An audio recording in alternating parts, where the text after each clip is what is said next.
How's it going, guys? It's Quizzed. Just wanted to show off the current state of my Chaylooper build, which is an energy shield based cast when damage taken recoup loop character.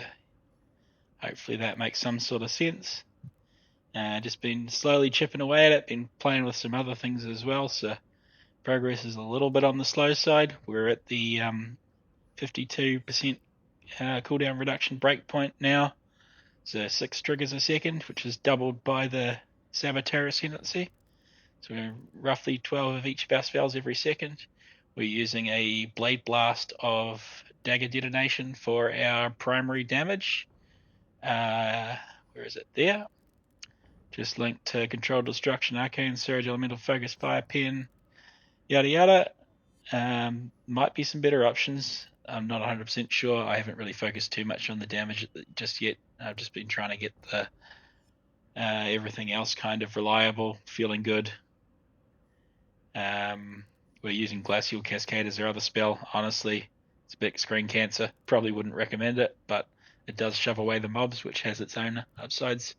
And our primary trigger loop is this one here with just level 21 summon skeletons. Has to be level 21-20. That gives us 4 skeletons, maximum of 8. Swift Affliction to get the cooldown right and the duration right, and cast when damage taken 21-20 for the triggers, which is just enough with our Saboteur Ascendancy to make the loop work. It's a little bit hard to start up, so in order to do that, I've got a weapon swap. I've got a cast when damage taken to summon skeletons, and a Forbidden Rite in the offhand.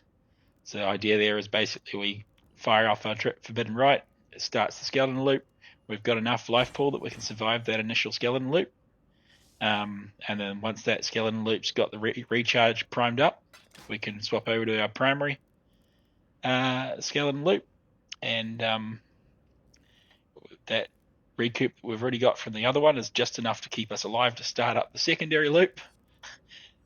And with the main loop running, we can wait for our mana to recharge, and well, you'll see. It's a little bit janky, but that's half the fun of these kinds of builds, isn't it? I think if you scaled your energy shield enough, you'd probably be able to dodge that whole thing, but you know, we'll get there.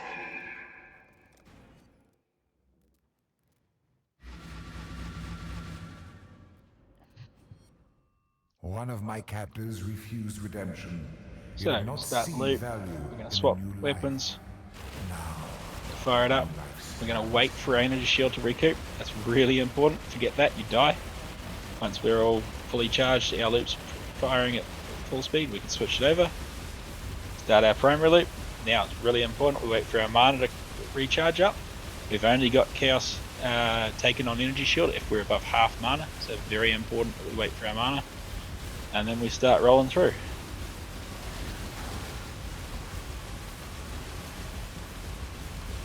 Shrines are a little bit sketchy because if you hit a charge shrine, it'll screw up your loop. You have to click off, but there's a Ray Zombie falling there that'll reboot your loop if you get a little bit wonky. Feels relatively tanky just because we've got so much recoup that if we get hit, we just recoup it back pretty much instantly. Not quite as much as you'd think with the 11,000 energy shield, because we're taking about 3,000 damage every 5 server frames, and if we get hit on the same frame as we take our self damage, we can get womboed a little bit, so our actual max hit is more like 7,000, so our 11,000 minus 3,200 or 3,500 odd self damage, but that's comfortable enough for these sort of maps. Definitely not the kind of build that's going to be pushing super ultra in-game content, but it's not really supposed to. It's just fun. And as you can see, it rolls along alright for most stuff. One thing you do need to be really careful with, swapping zones. When you go to swap a zone, be very careful because you'll have to restart your loop. You have to go through that whole process I showed you at the start of the map to do it. It's not ideal. The other thing you need to watch out for is the wee temporal bubble mobs. They will give you a very bad day.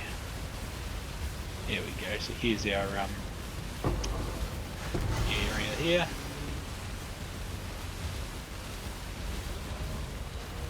So we're going to go through, and we're going to have to restart the loops. We're going to swap. We're going to boot up the first one. We're going to wait for it to kick in. Once it's fully kicked in, we're going to switch it over. And we're going to let that boot up. Once we're fully kicked in, we're good to go. And we can also fire up our righteous fire if we want a bit more damage. Gravity. As you can see, you're not invulnerable. You've had a sail exile. It does most stuff pretty comfortably. Anyway, that's all for now. I'll probably finish this boss off and call it a day, but I'm not going to make you sit there and watch me beat my head against that. Catch you later.